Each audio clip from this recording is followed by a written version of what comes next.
There's got to be something. I'm done, Mr. Speaker. Thank you. The honourable member for Red Deer Lacombe will have 5 minutes for questions and comments, should he wish to do that when the House next takes up debate on the question. But we will now go to statements by members. Déclaration de député, the honourable member for Nanaimo, Ladysmith. Thank you, Mr. Speaker. A year ago today, tragedy struck when an Ethiopian Airlines Boeing 737 MAX 8 crashed shortly after takeoff. 18 Canadians were among the 157 passengers and crew who died that day. Micah Messent was one of them. Micah was a recent graduate from the Vancouver Island University in my riding of Nanaimo Ladysmith. He had been selected as a delegate to the UN Environment Assembly in Kenya. He was excited for the opportunity to connect with other young people seeking solutions to their generation's biggest challenges. Micah Messent was Métis, and he supported the Moose Hide campaign to end violence against women and children. Now his mother sews hearts onto Moose Hide pins in his memory. The 737 MAX is a structurally flawed aircraft that Boeing tried to fix with software. Micah's family don't want to see these planes ever cleared to fly again. The honourable member for Newmarket, Aurora. Mr. Speaker, on International Women's Day, I renewed my commitment to ensure that every girl and woman in Newmarket, Aurora, across Canada and around the world has the potential to reach their full potential. I'm always optimistic about our future when I meet young people interested in politics. And today I have the pleasure of welcoming Farah Ahmed from my riding to the Hill as part of the University of Toronto Women in the House program. During her studies, Farah developed a passion for meaningful local politics, and while on her reading week this fall, she chose to spend her free time volunteering in the campaign that brought me here today. So thank you, Farah, for joining me today and your commitment to our campaign and to our community. Congratulations to all the program participants here today, and best of luck to you in your future. And I hope to see you all back here one day as women in the House. Hear, hear. Honourable member for Brandon Souris. I rise today to pay tribute to Mr. Art Enns, who recently passed away after a brief battle with cancer. Art was an icon in the agriculture industry, a passionate advocate for farmers and a true philanthropist. He was a strong supporter of marketing freedom. Art never wavered in his beliefs that farmers should have the freedom to market their own wheat and barley as they saw fit. From being the president of the Western Canadian Wheat Growers Association in the late 90s to becoming the president of the Prairie Oat Growers, he was no stranger to members of Parliament. His tireless and unwavering enthusiasm in those lobby missions across the prairies and here in Ottawa was a testament of his devotion to the agriculture industry. Art was instrumental in opening new markets and was always at the table to ensure the voice of farmers was heard loud and clear. On behalf of all who knew him, rest in peace, dear friend. The Honourable Member for Alfred Pellan. Mr. Speaker, Sunday, March 8th, we celebrated International Women's Day. Although we still have a long way to go, progress for equality between women and men is measurable and visible. Women excel in every sphere, from art to technology, from sport to medical research, from education to business. Women are striving. Sky is the limit. Je pense à l'histoire de Vicky Vaillancourt. I'm thinking of Vicky Vaillancourt, who took on the family farm. It's the only business that specializes in citrus that grows in Quebec. Evolve in the mechanical engineering industry and the manufacturing of precision parts for machinery. These women set an example that professions and jobs have no gender. Passion and perseverance is all you need. Mesdames, où que vous soyez. Ladies, wherever you are, I raise my hat to you. Thank you for being yourselves, for being women. The Honourable Member for Drummond. Mr. Speaker, from February 27 to 29, it was the third year of Drummondville's Rendezvous Québec Cinéma. It's a source of pride to be able to offer this window into our filmmakers, a side event to Montreal's own event. This demonstrates that our city and our region are not only leaders in business and in economic development, but also a place where culture is valued, where artists can express themselves before an open and interested public. The event in Drummondville almost didn't happen this year because of a lack of funding. The mother of a young actor, Edouard Biron-Larocque, my friend Geneviève Biron, alerted me to the situation, and that launched our call to action among elected officials, business people, and the media. Everyone understands that a nation that doesn't defend its culture is condemning itself to disappear. I would like to congratulate Annie Hamel, the General Director of Capital Cinema, the owners of RGFM Cinemas, Guillaume and Frederick Venn, who worked extremely hard to ensure the event's survival. Altogether, we'll make sure that Rendezvous Québec Cinema has its place in Drummondville for a long time to come. Thank you. Honourable member for Etobicoke Centre.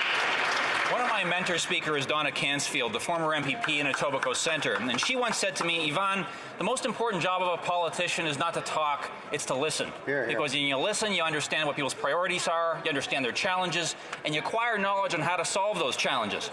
Etobicoke Centre has per capita one of the largest populations of seniors of any riding in Canada, so I spend a lot of time trying to address the challenges that seniors face, and I also spend a lot of time listening to seniors. When I was an MPP, I hosted a monthly Seniors Advisory Group meeting to learn about and discuss how we can address the challenges that seniors face in my community. And as the MP for Etobicoke Centre, I've started to hold those meetings once again.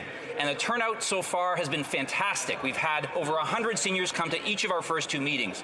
So I'd like to thank the seniors who've come out so far and contributed to those meetings. And I'd like to encourage and invite all seniors in Etobicoke Centre to join me at my future meetings. I'm eager to address the challenges that you face. I'm eager to listen. The Honourable Member for Charlebourg-Haute-Saint-Charles. Mr. Speaker, the people in my riding of Charlebourg-Haute-Saint-Charles have questions for the Prime Minister. First of all, they want to know why he seems disinterested in issues of security. Since 2017, they've seen him welcome thousands of illegal migrants with open arms. Every day, his government welcomes them but does nothing to stop the problem. It's clear for the public that I represent that this Liberal government doesn't understand the concept of borders. Currently, anyone can get around our immigration system, while those who apply legally have to wait even longer. Over the last month, my fellow citizens have seen the same government allow criminals to block railroads and to derail the economy. Many Canadians lost their jobs, and Canadian safety was imperiled. My voters want to know why. My voters are also worried about this government's indecision about whether to prohibit Huawei's involvement in the 5G network. They know that this communist regime spies and steals regularly Canadian intellectual property, but they see no action from this government to protect them. They feel abandoned and want to know why. Mr. Speaker, today is Tampon Tuesday. That's right, Mr. Speaker. It's time to talk about menstrual products. Tampon Tuesday is a national initiative that encourages Canadians to donate menstrual products to those in need. Period poverty is a problem facing nearly 1/4 of menstruating Canadians. These Canadians struggle to buy enough menstrual products every month, often due to economic circumstances which force them to prioritize food or housing over buying pads or tampons. These challenges have led to menstrual hygiene products being one of the most requested items at donation centers like the food bank. Sadly, Mr. Speaker, they're also one of the least donated. This campaign, led by the United Way, started in 2009 and has seen donations of over 330,000 boxes of feminine hygiene products over the years. But there is still work to be done, Mr. Speaker. There is still more need. So let's not pad the truth, Mr. Speaker. We have been going with the flow for far too long, and it's time to work together to create a country where menstrual products are openly accessible to all, period. Member for Mississauga, Aaron Mills. When we talk about and take action on advancing the rights of women and girls in Canada and across the world, we do it with the knowledge that when society empowers women, we improve governance, we decrease conflict, we increase stability, we improve economic performance, we boost food security and health, we have better environmental protection and better social progress for everyone. This year, as we celebrated International Women's Day, we recognize the trailblazers who've been pushing that needle further towards progress for all of humanity. Mr. Speaker, women's rights are human rights, and activism for women and girls, such as celebrating International Women's Day, is really about advancing the whole of humanity, and we all have a part to play. Thank you, Mr. Speaker. Bravo. The honourable member for Edmonton Riverbend. Mr. Speaker, members of the ALS Society of Canada are on Parliament Hill today to spread awareness about the disease. This year alone, approximately 1,000 Canadians will learn they have ALS, and another 1,000 Canadians will die from the disease. This disease affects the motor neurons that carry signals between our brains and muscles. Over time, a person suffering from ALS will lose the ability to walk, talk, eat, swallow, and eventually breathe. The care responsibility for ALS patients takes a huge emotional, financial, and psychological toll on patients and their families. There is no cure for ALS and few treatment options for people living with the disease. Today has been an opportunity to better understand ALS. Thank you to the ALS Society of Canada for their continued advocacy efforts to find a treatment and eventual cure for the disease. Like them, I would like to live in a world without ALS. Thank you, Mr. Speaker.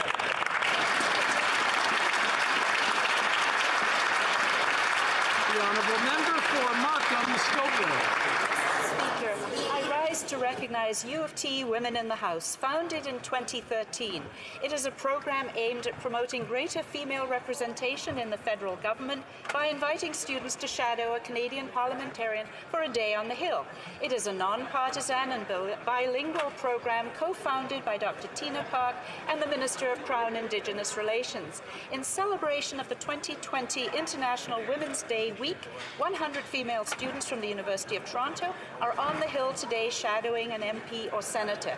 The students, who range from first-year undergraduates to PhD students, will be witnessing the political process close up and networking with politicians. And I'm so pleased to have students here from my alma mater, including my shadow, Keshna Sood, who I feel sure will be a future leader. I want to thank the participants and all hosts across the political spectrum who are helping champion and empower our next generation. Hear, hear, hear. The honourable member for Sherwood Park Court, Saskatchewan. Mr. Speaker, today marks the 61st anniversary of the Tibetan National Uprising Day. We mark 61 years of resistance to the communist occupation of Tibet, the land of snows. Tibetan resistance has a unique character. Tibetans do not desire recrimination or division, and they do not respond to their oppression with violence. They desire reconciliation, a middle way which allows Tibet genuine autonomy within the framework of the Chinese Constitution. They build, they love, and they will outlast. In their resistance, Tibetans model the immortal words of Martin Luther King Jr., who said, "We shall match your capacity to inflict suffering with our capacity to endure suffering. We shall meet your physical force with soul force." The deep spirituality and endurance of the Tibetan soul force will overcome the mere physical force of aimless dialectical materialism. This year, the Communist Party introduced a new draconian ethnic unity law to eradicate virtually all of the distinctive elements of Tibetan identity. But we celebrate today that even under the growing oppression which the land of the snows endures, the Tibetan spirit is as strong as ever inside Tibet, in Dharamsala, here in Canada, and around the world. Pogelo! The honourable member for Mission Matsky Fraser Canyon. Mr. Speaker, the federal prison needle exchange program provides clean needles to drug-addicted inmates so they can inject illegal substances that have been smuggled into our prisons. Needles are provided confidentially to inmates to do drugs in their cells. How can this possibly be a good idea? Prison is meant to be punishment. Convicted individuals' illegal drug habits should not be catered to by federal correctional institutions. And the prison needle exchange program doesn't affect inmates alone. It puts our corrections officers' personal safety at substantial risk. The Union of Canadian Correctional Officers is rightly and adamantly opposed to the needle exchange program. Why is this government not listening to those on the front lines who have been clear the current program does very little with respect to harm reduction? Why does this Liberal government place more value on the illegal drug abuse of inmates over the safety of our corrections officers? The honourable member for Hamilton Centre. Today I rise in honor of International Women's Day, to honor my mother, who instilled in me the values of justice and empathy which set my moral compass. to honor my incredible spouse who teaches me the virtues of patience and compassion. I rise to honor all of Hamilton's incredible women of distinction, those who have officially been nominated and those who continue to lead and yet remain unrecognized. I stand in solidarity with all women around the world on the front lines against violent oppression. Indigenous women, land and water protectors right here in Canada, Latinas mass organizing against gender-based violence in places like Mexico and Chile, women fighting for basic human rights in Saudi Arabia, and women on the front lines against ethnic cleansing in India and occupation in Palestine. To the young women and girls internationally calling for access to education, the end of female genital mutilation, and the end of girls being exploited through marriage, I rise to honor them in their ongoing struggles for justice, security, and equity. May their courage become ours and their struggles shared in solidarity until their day is won. The Honourable Member for La Pointe de l'Île. Monsieur le Président. Mr. Speaker, it is with great respect that I wish to highlight the 40th anniversary of HoC, an essential organization anchored in the local feminist community, which has essential expertise about Mercier-Est in La Pointe de l'Île. Since 1980, this organization has allowed over 50,000 women to meet, to share, and to acquire tools. HoC promotes better mental and physical health, as well as empowerment that leads women on the path to becoming more independent. I would like to congratulate them on their recent initiatives commemorating, preventing, and raising awareness about domestic violence after the femicides that occurred in the east of Montreal. Thank you to the coordinator, Annick Paradis, the advocate, Linda Basque, and the entire team of volunteers for their invaluable work and their contribution to a movement, to a collective vision of equality, justice, and fairness for all. The Honourable Member for Calgary, Rocky Ridge. Mr. Speaker, in the last Parliament, this government enjoyed the good fortune of a booming global economy, and they squandered it with wasteful spending, massive deficits, and broken promises. Shameful. They failed to deliver their public infrastructure program, and major private infrastructure projects like pipelines were either cancelled or had to be nationalized. Canada's economic growth was grinding to a halt before the illegal blockades, before the outbreak of coronavirus, before the stock market crashed, and before oil prices went into freefall. For 4 years, my constituents have watched this government dither its way into massive structural deficits while ignoring thousands of unemployed energy workers, and now we face blockades, coronavirus, a global downturn, and a catastrophic drop in oil prices, all on top of an already weakening Canadian economy. This government is hopelessly ill-prepared for the gathering economic storm. My constituents want national leadership, and they find none from this government. The Honourable Member for Glengarry, Prescott Russell. Mr. Speaker, I am rising the House today to recognize the advocacy work that ALS Canada does on behalf of all patients affected by this terrible illness. Losing a friend to ALS is a difficult experience that I went through in 2016. Many of you knew him, the Honourable Mauril Bélanger. We know that this illness affects over 3,000 Canadians every single day. That is why with ALS, hence why it is so important for this community to continue to advocate until we make this terrible disease a treatable one. I want to thank all the MPs and senators who took and will take meetings today with ALS Canada. I want to thank those who are diagnosed with ALS but are here today to advocate on behalf of other patients. Mainly, thank you, Carol, Stephanie, and Norm. You are tireless advocates. But to those who have left us, like my friend Eddie and Maril, know that I, and along with many colleagues in this place, will continue to advocate until we make ALS a treatable disease.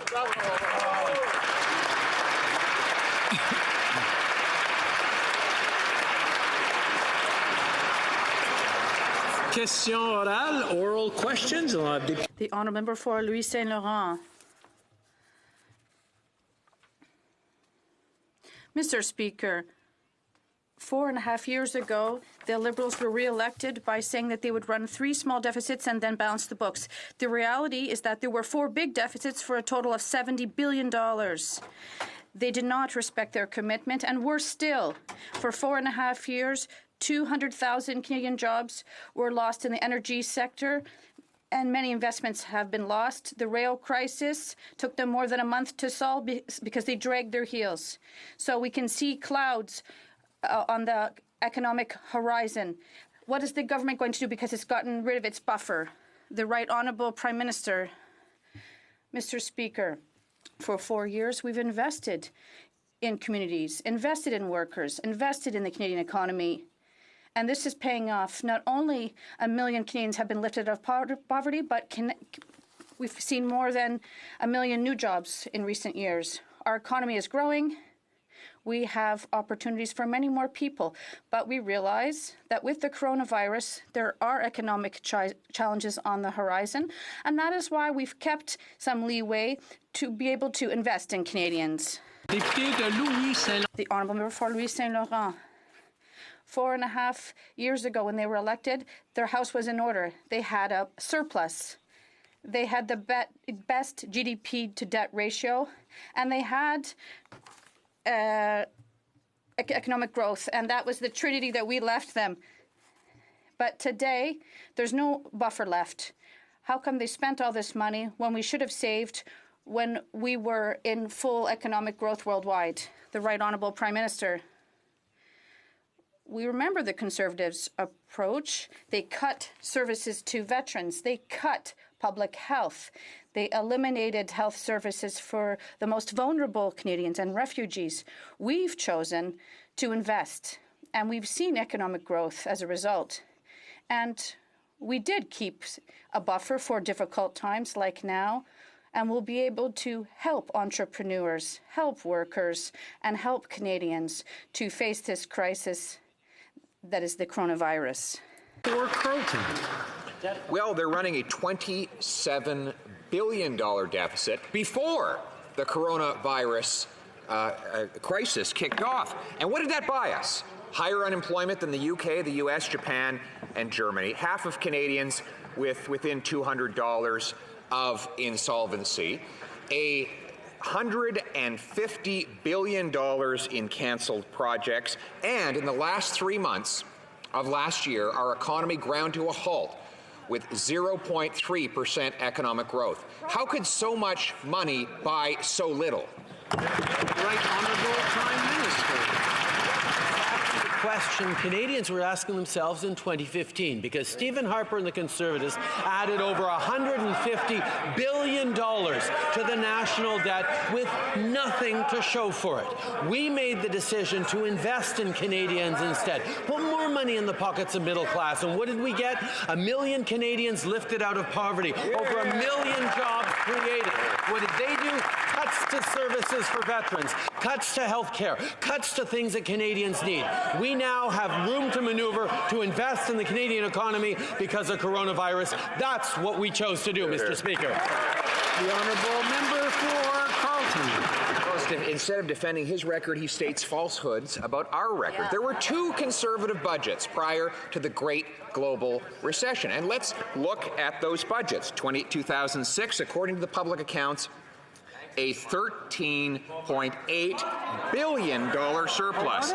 2007, delivered again by Jim Flaherty, a $9.6 billion surplus. Conservatives did the responsible thing and paid off debt to cushion us against the hard times that were to come, and that's why we had the strongest response to the Great Global Recession. Why did he spend the cupboard bare in the good times and leave us so weak and vulnerable now in the hard times? Right Honourable Prime Minister. Speaker, the member opposite asks a good question. Why? Why did we invest in Canadians? Why did we put more money in the pockets of the middle class? Because we knew it would create growth for Canadians. It would lift millions of people out of poverty. It would support families and seniors. It would grow our economy by investing in infrastructure that they had neglected for a decade, Mr. Speaker. Our investments have created growth that gives us the room to maneuver now, and we have the firepower to be able to invest in our economy, given the coronavirus challenge, Mr. Speaker. That's the honourable member for Carleton.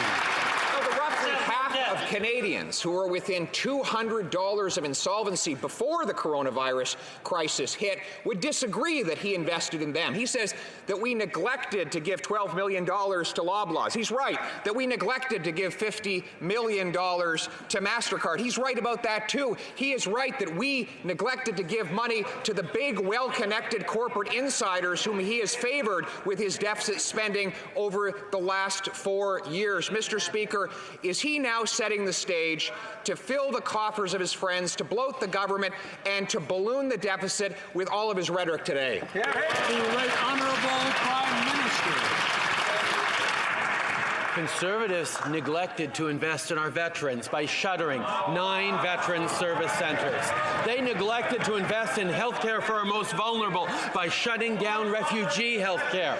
Mr. Speaker, we made the decision to invest in Canadians and have reduced poverty more than any other government, lifting 1 million Canadians out of poverty over these past years, Mr. Speaker. And we did it because we know that investing in Canadians, investing for our future by supporting the middle class and people working hard to join it is exactly what Canadians need from a government. The honourable member for Belleuil-Chambly. Thank you, Mr. Speaker. There are worrisome circumstances aside from the economy could have an impact on Quebec's economy, but the Minister of Finance said that given this circumstance, we could be stepping back from election promises, and I think we have to do just the opposite. We have to support Quebecers and Canadians' purchasing power, notably seniors who are the most vulnerable in this crisis. Is the Prime Minister ready to commit to improve the purchasing power of seniors who are over 65 years of age? Since the beginning of our government 5 years ago, we decided to invest in our seniors by increasing the GIS for the most vulnerable of them, by helping students also by increasing grants. We're helping families by creating the Canada Child Benefit. We realize that there's a challenge ahead for our workers, our seniors, our entrepreneurs with the coronavirus, and we'll be there to help them in difficult times. The honourable member for Belleuil-Chambly. Mr. Speaker, the track record, well, we look at that during election campaigns, but now we're talking about the future and the short-term future because we're just a few weeks away from the budget. We don't want to send an alarming message, but the Canadian government is not really sending out a message, and it doesn't seem to be doing very much compared to Quebec, which has taken concrete action to reassure people. Can he at least tell us, send a clear message to the most vulnerable people in this situation, the seniors? Can he guarantee them that as of 65 years of age, he'll support their purchasing power? The Right Honourable Prime Minister. The government has always been there to act for our seniors, and that's why we've been able to increase the GIS to help the most vulnerable seniors. We've invested in housing, we've invested in home care, and we're taking care of our seniors and will continue to do so in the future challenges with the coronavirus. We'll be there for our seniors like we're there to support all vulnerable peoples across the country. Thank you, Mr. Speaker. For New Westminster, Burnaby. Experts in health have told people to stay home if they're sick, but for those who don't have sick leave, this could allow them to lose pay or even their jobs. We've known about this crisis for weeks. The Finance Minister announced was that he'd be making an announcement. Empty words from the Liberals don't help these workers pay their bills. No firepower there. These workers are trying to make the right choices for public health. When will the Prime Minister actually deliver? Hear, hear. The Right Honourable Prime Minister. Mr. Speaker, we're very aware that many workers and families across the country are worried about the impacts of coronavirus as they impact the global economy and indeed the Canadian economy. That is why we will be announcing measures to help our workers, to help Canadians right across the country as things evolve with the coronavirus. We are following the best recommendations of experts both in the health and medical sectors, but also in the financial sector to ensure that Canadians have the capacity to get through this with confidence. Honourable Member for Vancouver East. The Minister of Labour said they're not hearing from workers who can't afford to stay home. Well, I say get out of the boardrooms and talk to the workers on the streets in our communities. Mr. Speaker, BC has its first case of community transmission, and yesterday we had our first death due to COVID-19. To protect the health and safety of Canadians, BC Medical Health Officer has asked Canada to delay our cruise season. Can the Prime Minister confirm that he will accept this advice, and exactly what support will he be providing for the workers and the businesses? Honourable Prime Minister. Mr. Speaker, from the beginning, we've been coordinating very closely with provincial governments like the Government of BC to ensure that we're doing everything we can to keep our citizens safe and to protect businesses. We recognize there's going to be an impact on tourism industries because of the coronavirus. That is why we're working with provinces and with various sectors to ensure that we're supporting Canadians through difficult times. We need to keep Canadians and their families safe. We need to ensure that people can put food on their table and pay their rent. That is what this government is focused on, and it is what we will be able to do for Canadians. The Honourable Opposition House Leader. Before COVID-19 hit, oil prices tanked and markets tumbled. This Prime Minister was setting the stage for Canada to fail. As soon as he was elected, he set out to do two things. One, kill our energy sector, and two, spend as much as possible. Well, congratulations, Prime Minister, mission accomplished. Today, over $150 billion in energy capital has left, over 200,000 jobs gone, and another $100 billion added to the debt. So when will the Prime Minister finally stop inflicting such damage on this country? The Right Honourable Prime Minister. The Honourable Parliamentary Secretary. With respect to my colleague, the selective use of memory is simply astounding. If I look back to the Harper government's record, I'll note that they added $150 billion to the national debt and had the slowest rate of economic growth since the Great Depression. Over the past 4.5 years,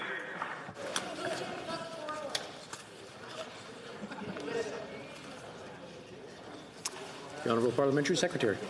Thank you, Mr. Speaker, for the opportunity to continue. When we took office 4.5 years ago, we started making the kinds of investments that would trigger economic growth. What have the results been? 1.2 million jobs added to the Canadian economy, including more than 30,000 just in the past month. We've also made sure that the benefits of the growth that we're seeing actually land on the kitchen tables of families. More than 1 million Canadians are not living in poverty today that were 4.5 years ago. This is the kind of growth that we should trigger, growth that works for everyone. That's right.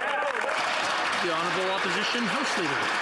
Speaker, Canada has one of the worst unemployment rates in the G7. Investment has dried up in this country. Our dollar is down.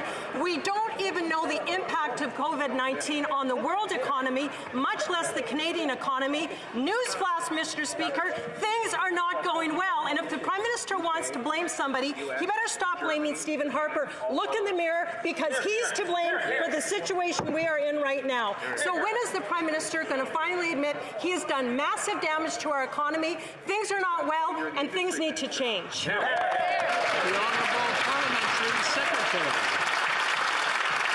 Mr. Speaker, the feigned sanctimony coming from the Conservatives on these issues is simply difficult to accept. The facts that they rely upon are not facts at all. Canada does not have one of the lowest unemployment rates in the G7. In fact, the unemployment rate in Canada today is lower not only than at any point during the Conservatives' term in office, but at any point in the past 40 years since we started keeping track of those statistics. If the Conservatives weren't operating in an echo chamber and actually looked to facts, science, and evidence, they would realize that the economy has been growing at a rate that would make the Conservatives jealous. The Honourable Member for Chicoutimi-Le Demand for LNG is rising constantly worldwide. By 2040 even, we expect demand to double. and our European allies are seeking to phase out coal and to step away from Russian natural gas. The GNL Quebec project perfectly met this, and it was a green project that would have attracted investment, jobs, taxes, and economic diversification. What does the government plan to do to establish winning commissions for such a project to take place in Canada and Quebec? Thank you, Mr. Speaker. Our government is committed to working with the natural resource sector to ensure that the best projects are undertaken to ensure jobs and lasting growth. We understand that GNL Quebec plans to continue the evaluation process, even though it's seeking a new investor for its proposed project. The honourable member for Mégantic. Not only has this government played the grasshopper, but it hasn't saved anything for tough times. Its policies and inaction have driven investors away. If people like Warren Buffett have decided to snub Canada with their billions at a time when everything was going fine, what will happen now that the entire planet is facing a major crisis? Well, this Liberal government can tell us what they'll do to get us out of this crisis that they have put it in with its out-of-control spending. Mr. Speaker, with respect, the fiscal health of Canada remains very strong today. Our debt-to-GDP ratio is, in fact, the strongest of any G7 economy. That's right. This is the case because we're making the kinds of investments that allow us to experience economic growth. Our debt is shrinking as a function of our economy. We are one of only 2 countries in the G7 that has the AAA credit rating from all the major credit agencies. Mr. Speaker, we've been able to make the kinds of investments that allow us to experience economic growth, add more than 1.2 million jobs to the economy, and protect our fiscal position to make sure that we have the room to respond to the kinds of challenges that are now emerging as a result of global circumstances. A member for Lethbridge. Today we learned that the Synovus is cutting spending by 32% and waiting to decide on whether or not they should invest further in our country. This is another devastating blow to the province of Alberta. Add to this cancelled investment from tech, add to that cancelled investment from Warren Buffett, and it's clear that Canada's energy sector is in a huge crisis. Meanwhile, the Prime Minister stands idly by doing absolutely nothing and not taking it seriously.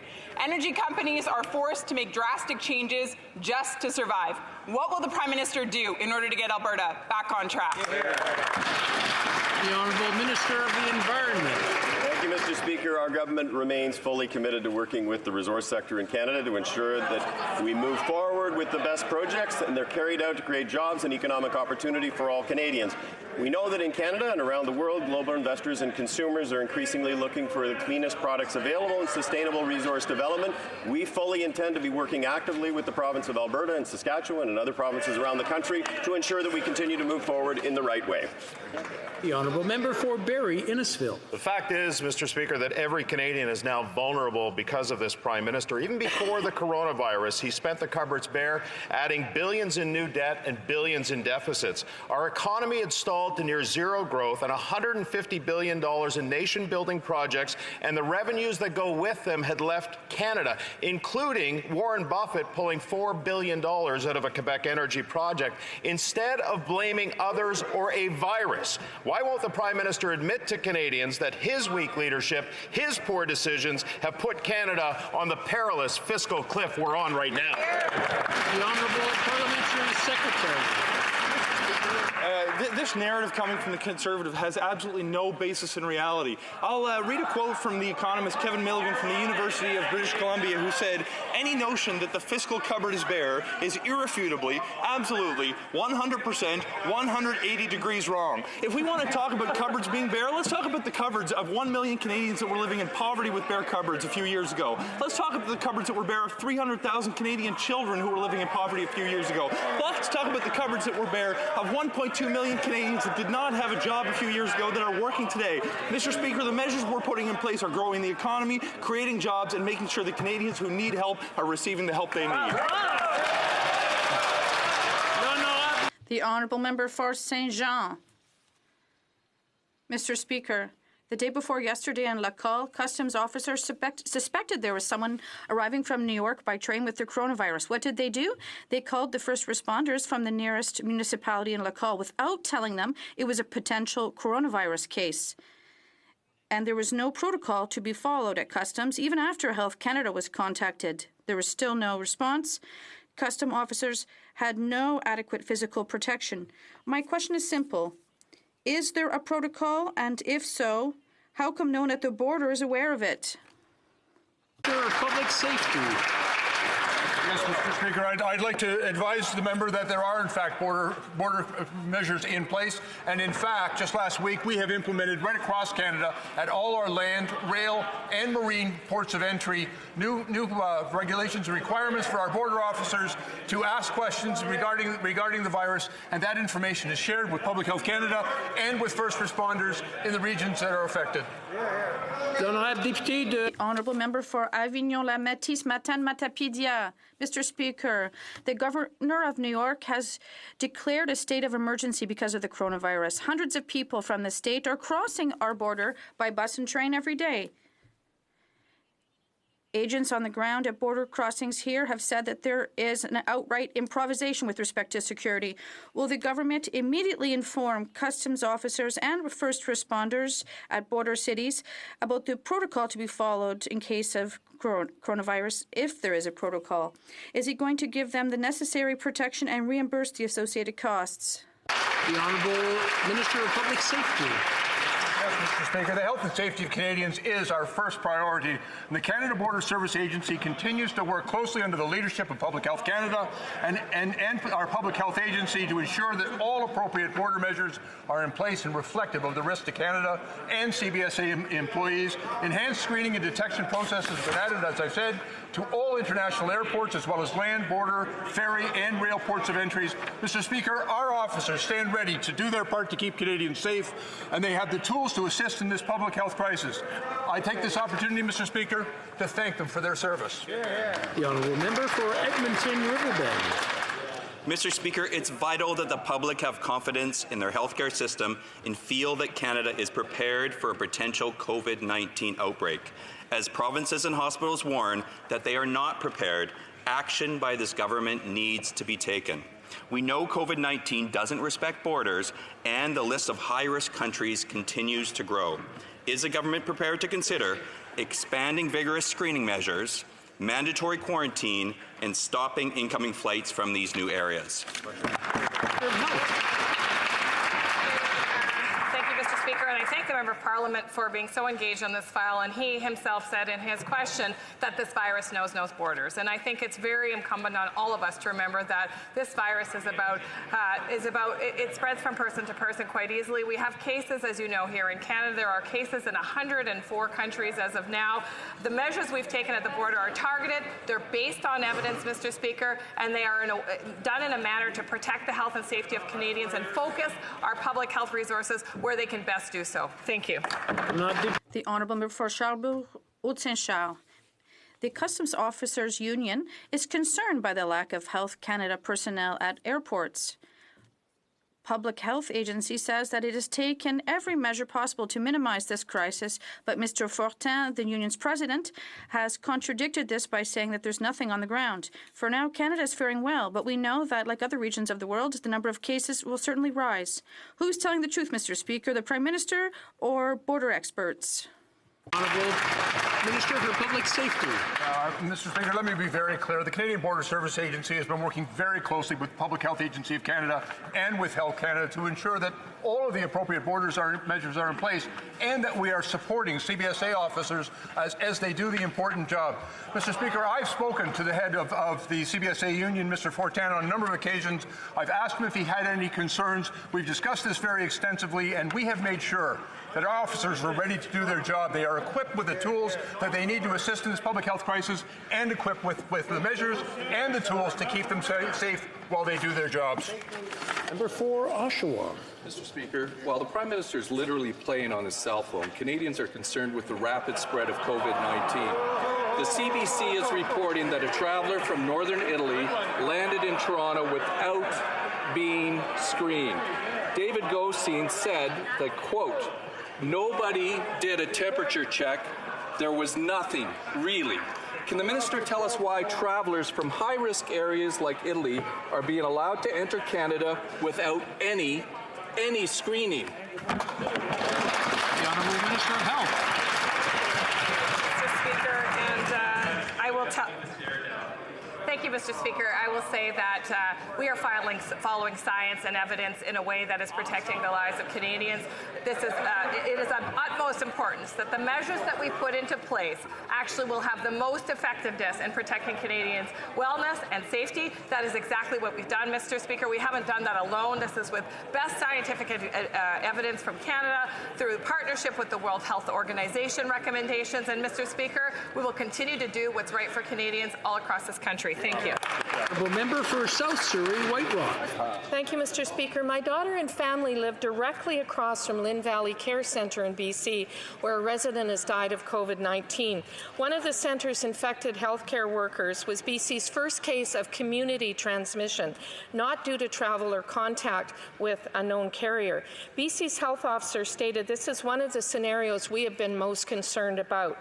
Will this Liberal government ensure that travellers from high-risk countries entering Canada undergo vigorous screening processes and mandatory quarantine upon entry? The Honourable Minister of Health. Mr. Speaker, that the case that the member opposite is referring to would not have been detected under mandatory quarantining or anything at the border because, in fact, it was a case of community transmission. Our heart goes out to the people of the nursing home who have been affected, in particular to the family of the person who's lost their life. It is important to recognize that the province of BC is actively involved in containing this illness by detecting cases, by sampling and testing individuals in communities that are affected, by making sure they have full knowledge of what's happening in communities. I want to thank the hard-working public health officials and health officials in general who are doing this hard work for us. Thank you. The Honourable Member for Vancouver Kingsway. Mr. Speaker, Canada's hospitals are warning they are at risk of losing control of the COVID-19 outbreak. And now doctors are sounding the alarm over the shortage of ventilators we'll need in the event of widespread infection. Yet, it was just yesterday that this government wrote to premiers to find out what their needs are. That is a failure of emergency preparedness.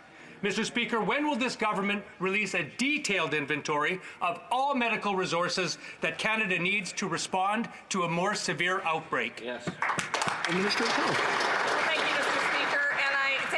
Minister and the Deputy Prime Minister for echoing my letter to the Ministers of Health that actually went out quite some time ago to ask them for advice in terms of what they think they will need to supplement their supplies. Mr. Speaker, the Ministers of Health and I have been meeting for 2.5 months, once a week by teleconference, to ensure that we actually know what we need to do together. This is an important part of working together as a country. I am so thrilled with the support of the Ministers of Health from every province and territory who have made themselves available in such a comprehensive way so that we can ensure that we're working together to protect the health and safety of Canadians. The Honourable Member for Churchill-Thwatemouth. Mr. Speaker, today when I called on the Liberals to address the potential crisis of coronavirus on First Nations, they tried to shut me down. The government doesn't get it. They advise regular hand washing. How do you do that without running water? They advise self-isolation. Impossible with a housing crisis of 12 to 20 people living in a home. And in places like the Island Lake region or Cross Lake, thousands of people and no hospital in sight. People are worried. So can a regular member of the Prime Minister's Coronavirus Committee please stand up and tell us what they're doing to ensure First Nations and Inuit communities are supported now? The Honourable Minister for Indigenous Services. Thank you, Mr. Speaker. I will remind the member opposite that in Budget 2019, way before the coronavirus broke out, we invested $79 million over 5 years to improve and prepare support for health emergencies and health-related impacts of natural disasters and health disasters on reserve. This includes dedicated support for one health emergency management coordinator in every region and 2 coordinators in Ontario and Manitoba. We know that First Nations, Inuit, are susceptible and more vulnerable to coronavirus. We are prepared as a ministry to engage in surge activities should they be required. And let me say, Mr. Speaker, we're ready to act and we're working closely with those communities in order to augment their capacity. Thank you. The Honourable Member for Lac-Saint-Louis. Mr. Speaker, today, representatives from the Heart and Stroke Foundation are on Parliament Hill to meet and speak with members of Parliament about the Foundation's important work. These people advocate passionately for the health and well-being of Canadians. Can the Minister of Health tell the House what the government is doing to support this important organization that is doing such critical work for Canadians? The Honourable Minister of Health. Thank you, Mr. Speaker, and I'd like to thank the member for Lac Saint-Louis for his question. Stroke Foundation, because as the member says, of the important work they do to promote healthy lifestyles for Canadians, it's good for all of us. And since 2016, we've invested more than $5 million in heart and stroke to support programs like Activate and their work to better understand women's brain and heart health, building on the $1.5 billion that Heart and Stroke has invested into research since 1956. But we know that there's so much more to do, and I thank the Heart and Stroke for the work that they're doing to keep Canadians healthy and to make them healthier. My thanks to the member for his advocacy. The honourable member for Leeds, Grenville, Thousand Islands and Rideau Lakes. The Prime Minister promised openness and transparency, but yesterday at the Ethics Committee, that proved to be more empty promises. The Liberals voted to shut down a study of the Trudeau Report 2, but they couldn't do it alone. The Prime Minister made a deal with the Bloc Québécois to prop up his minority. It's the return of the Liberal Bloc coalition. The Prime Minister obstructed the investigation and muzzled witnesses. Canadians deserve the truth. What did the Prime Minister give the Bloc Québécois to cover up his corruption?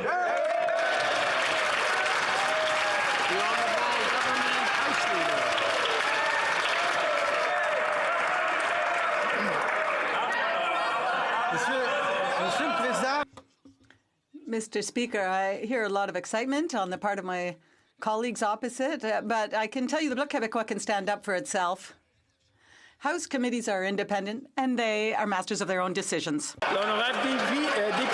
The honourable member for Lévis-Lotbinière. Mr. Speaker, twice at the Ethics Committee, the scheming bloc supported the government's cover-up and refused to invite the Ethics Commissioner, muzzle the Ethics Commissioner by refusing to invite him on the matter of the Prime Minister's interference in a criminal case. Mr. Speaker, I would like to know what the Bloc Québécois got from the Liberal government in exchange for its despicable support for this scheme.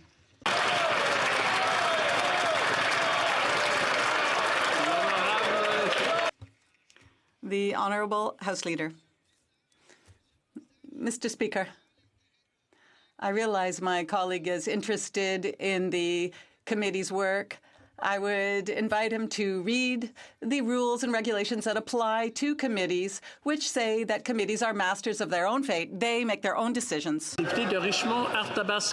honourable member for Richmond-Arthabasca. Mr. Speaker, on Budget Day in Quebec, caution is the word of the day in order to deal with an economic downturn. But here it's open bar. $50 million for MasterCard, $12 million for Loblaws to change its fridges, $5,000 for a few coat hooks, and $14,000 for one TV. Now, we know that the Bloc supports this spending because it's voting with the government on its budget. Mr. Speaker, when will the Liberals and the Bloc stop playing buddies together on the backs of taxpayers by supporting such reckless spending? The Honourable Government House Leader. Mr. Speaker, once again, I didn't think I would have to stand up in order to stand up for the Bloc. They're perfectly capable of defending themselves and to answer those questions. So if they want to ask them that question, well, they can go outside and ask them the question outside the House.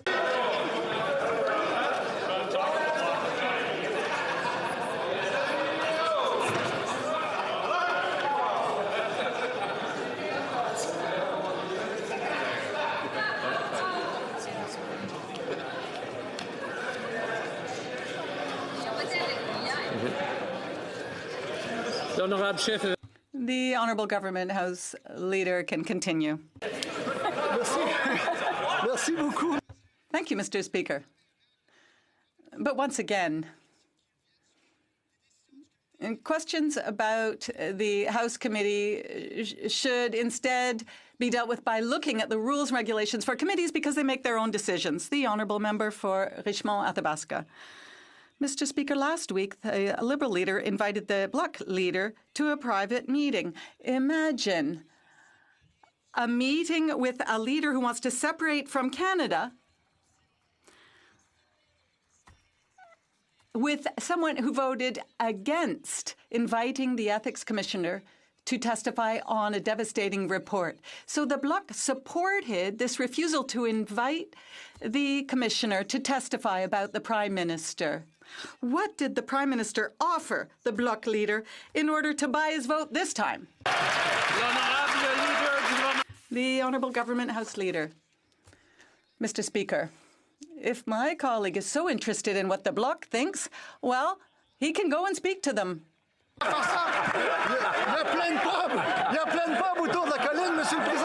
Mr. Speaker, there's lots of room there, lots of places there, bars. He can go have a beer with someone from the Bloc and ask the question himself. It is perfectly normal for leaders to speak with other leaders. It's responsible, and it's a responsible way to work in this Parliament.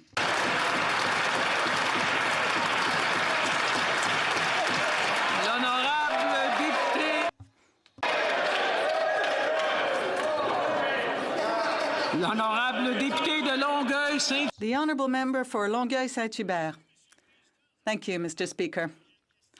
As you'll see, I do have a serious question.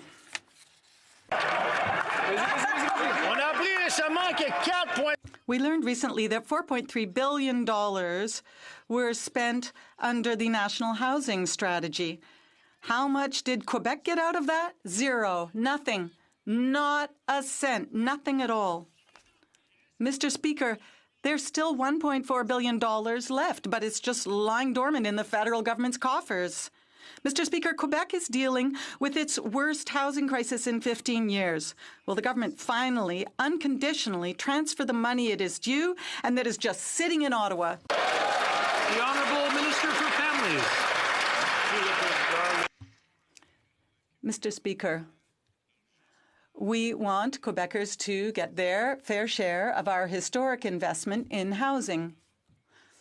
And we hope to conclude a bilateral agreement with Quebec, as we have done with the other provinces and territories. The Honourable Member for Longueuil-Saint-Hubert. Mr. Speaker, when you can't find a place to live, you end up on the street. And this is in a country whose government brags repeatedly that it is lifting people out of poverty. But in this case, it's managing to keep thousands of Quebecers in poverty and even put them there. Mr. Speaker, $4.3 billion has already been granted for the rest of Canada, and Quebec has not been given a cent, simply because the federal government wants to set its own conditions.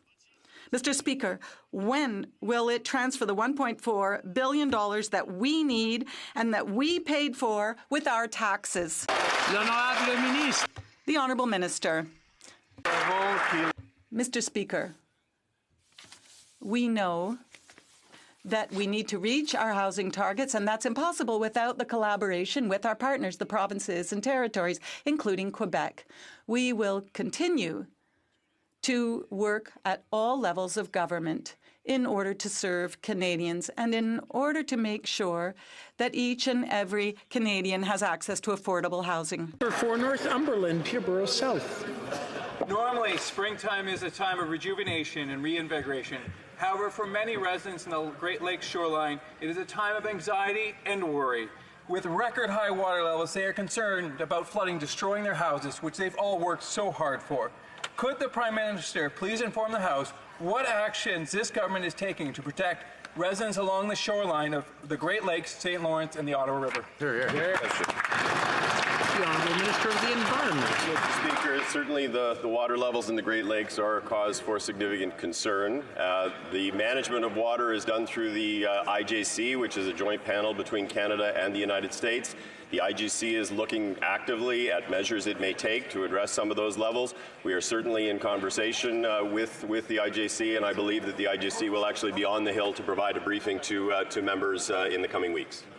Honourable Member for Brentford Brant. Mr. Speaker, there is a backlog of over 44,000 veterans who are waiting for their disability benefit applications to be processed. Shame. Behind each one of these applications is a veteran, trapped in a benefits backlog boondoggle of this government's own making. Many veterans have been waiting for over 2 years. When will the backlog be cleared? The Honourable Minister of Veterans Affairs. Thank you, Madam colleague's question, and I can assure him that we're working very hard on this backlog, and also we invested just under $700 million into the operating budget last year. Mr. Speaker, what we're doing is digitizing the files. We're making sure that all veterans that should receive benefits. Quite honestly, Mr. Speaker, there's a 60% increase totally in the applications because our government has been more generous to the veterans, and 90% increase in the first applications, Mr. Speaker. We have and will continue to support our veterans. Thank you. The Honourable Member for Brantford Brant. Mr. Speaker, it's sad, but not surprising, that the minister can't answer, since today at committee he told us, quote, "The department runs the department." There seems to be no plans to clear the backlog. And now it's questionable who is really in charge. Can the minister tell us when the backlog will be cleared, or should we check with his deputy? The Honourable Minister. Thank you, Mr. Speaker. And as I indicated in the committee today, that the money spent on mental health was not distributed properly. I directed the department to make sure that it was spent fairly, and to make sure that there was a review take place, and to make sure that it was spent just like it was over the last number of years. On the backlog, Mr. Speaker, we have invested a lot. When Manama Colley's government was in place, they fired 1,000 employees, cut the budget, and that is part of the reason why we're in the difficulty. The Honourable Member for Humber River Black Creek. Thank you, Mr. Speaker. Over the last few weeks, the International Trade Committee studied the Canada-US-Mexico agreement, and we have heard from many businesses and stakeholders about various aspects of the agreement and the importance of its impact on our community. Can the Deputy Prime Minister tell us more about the next steps towards ratification and the importance of this agreement for all Canadians? Deputy Prime Minister. Indeed, I can. I would like to thank all the members of the International Trade Committee from all parties and their outstanding chair for their hard work in reviewing the new NAFTA. This agreement safeguards more than $2 billion a day in cross-border trade and tariff-free access for 99.9% of our U.S.-bound exports. At a time when our economy and the global economy are facing significant challenges from the coronavirus, one thing that we can all do together that is entirely within our power is to support our economies to The Honourable Member for Wellington, Halton Hills. Mr. Speaker, Mayor Rick Burnett of Halton Hills and Mayor Gord Krantz of Milton, as well as mayors and representatives from across Halton Region, are in Ottawa today to voice their opposition to the proposed truck hub in Milton, Ontario. A federal review panel said that this project will likely have a significant adverse impact on air quality and human health. Can the Liberal government update this House on their position on this project? The Honourable Minister of the Environment. Thank you, Mr. Speaker. Canadians expect their government to make decisions that are thoughtful, that are based on science, evidence, and traditional knowledge, that will uphold the government's commitment to protecting the environment while growing the economy. The report that has been brought forward recently by the panel has now been submitted to the government. Our government has not made a decision. I will be thoroughly reviewing the panel's recommendations as we go through the process, which is in the legislation of making that determination. The Honourable Member for Kelowna Lake Country. Here. Mr. Speaker, I attended the BC Tree Fruits annual general meeting recently where I heard of the poor state of our apple growers. Many said they are near bankruptcy due to increasing costs and decreasing prices, and the flooding of cheap apples across the border from the U.S. due to a trade dispute between the U.S. and China. To make matters worse, our apple farmers' exports to China have now been reduced and inventories are starting to pile up. What are the Liberals going to do to help our orchardists? Good question. Good question. The Honourable Minister for Agriculture. Thank you, Mr. Speaker. I know how important the 2019 was for our producers. It was so difficult for many reasons. There are a series of risk management programs to help our producers, and I would invite them to participate and sign up for those programs every year and to use them when necessary. Thank you. Member for Lambton, Kent, Middlesex. Farmers due to cancellations of federal processing and export licenses. It's been months since Reading Regency closed, with representing 10% of Ontario's beef industry, processing industry. We've seen this government's inaction when it comes to helping our farmers. The carbon tax, the slow response to the rail blockades, and now trade disruptions mean Ontario's beef can't get to market. The Minister of Agriculture has done nothing to address this situation. When will the Minister act to resolve these critical processing challenges? The Honourable Minister of Agriculture. Thank you, Mr. Speaker. It's crucial for our farmers and ranchers to access the value chain. We understand that the closure of this meat processing plant in Ontario has a significant impact on our cattle producers, but we cannot compromise on food safety. Our government is working with the industry in the province of Ontario to find short-term alternatives and to see how the meat processing capacity can be increased. Thank you, Mr. Speaker. The Honourable Member for Moncton Riverview-Dieppe. Of Moncton Riverview and Dieppe, I've had the privilege of interacting with many members of the LGBTQ2 community. Yet nothing, and I stress nothing, has been more shocking to me than hearing accounts of anyone trying to change the core being of another person. That being that they cannot be their true selves. The evidence is clear. Conversion therapy is harmful and destructive. Can the Minister of Diversity, Inclusion and Youth tell the House what steps have been taken to guarantee the prohibition on conversion therapy? The Honourable Minister of Diversity. Mr. Speaker, I'd like to thank my colleague from Moncton Riverview-Dieppe for her advocacy for LGBTQ2 Canadians. The most progressive legislation in the world when it comes to criminalizing conversion therapy. Conversion therapy is a harmful, disruptive practice that has no place in Canada. I applaud the provinces and municipalities that have already decided to ban this practice, and I look forward to seeing more of that. Call on all members to support this bill and to ensure that everyone, everywhere in Canada, can be who they truly are. Thank you, Mr. Speaker. The Honourable Member for Courtenay Alberni. Mr. Speaker, after the worst Pacific wild salmon fishing season in recorded history, this government is simply not doing enough to support workers. Their failure to react to the crisis leaves commercial, recreational, and Indigenous fishers in coastal BC desperate for support and action. And now the tourism industry in BC is seriously threatened by COVID-19. Will the Liberals urgently invest in a wild salmon relief package focused on restoration and help support fishers and workers in coastal communities? The Honourable Minister. Thank you, Mr. Speaker. I want to thank my honourable colleague for the question. Mr. Speaker, we acknowledge that conservation measures as well as COVID-19 has had significant negative impacts on our economy as well as on harvesters, including a recreational sector. We're continuing to work with our partners and stakeholders to consider actions that help minimize the impacts while achieving the conservation efforts. We will continue to work with those groups to make sure that we meet these needs, Mr. Speaker. Thank you very much. The Honourable Member for Nanaimo Ladysmith. Thank you, Mr. Speaker. A recent report revealed that the claim that natural gas will displace coal and reduce greenhouse gas emissions came from an industry insider. He admits he neglected to include end-to-end life cycle emissions of fracked gas.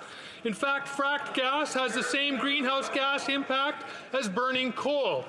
Fracking also contaminates air and water and causes earthquakes.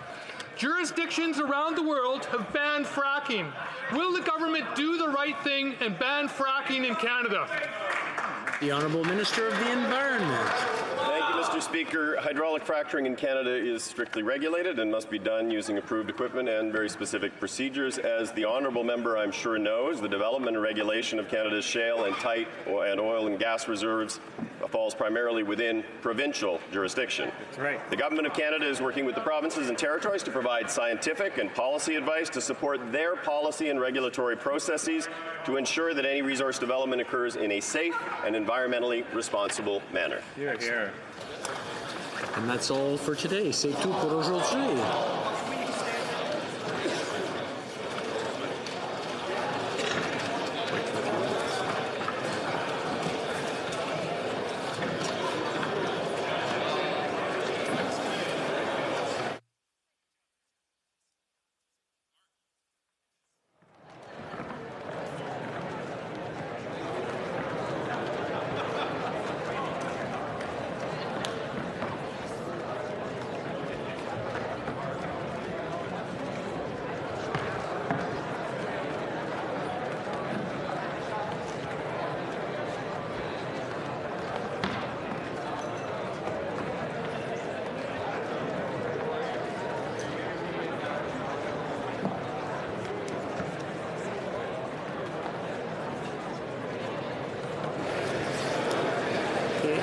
Order at ordre. If you can hear my voice, please say shh. Very good. I just want to remind the honourable members that business continues. It's nice to see them talking amongst themselves and getting along, cooperating, but if they're talking, they can bring it out to their lobbies or just set aside so that we can conduct business. I'm ready to rule on the question of privilege raised on February 25th by the member for Fundy Royal, on February 27th by the Parliamentary Secretary to the Leader of the Government in the House concerning the premature disclosure of two bills. Allow me first to recapitulate the arguments presented by the two members. On February 25th, 2020, the member for Fundy Royal raised a question of privilege regarding a Canadian Press article regarding a Canadian Press article published online on February 24th that detailed specific information contained in Bill C-7, an act to amend the Criminal Code, medical assistance in dying, even before it was introduced in the House by the Minister of Justice. The member quoted from the article in question, which mentioned that anonymous sources allegedly discussed the account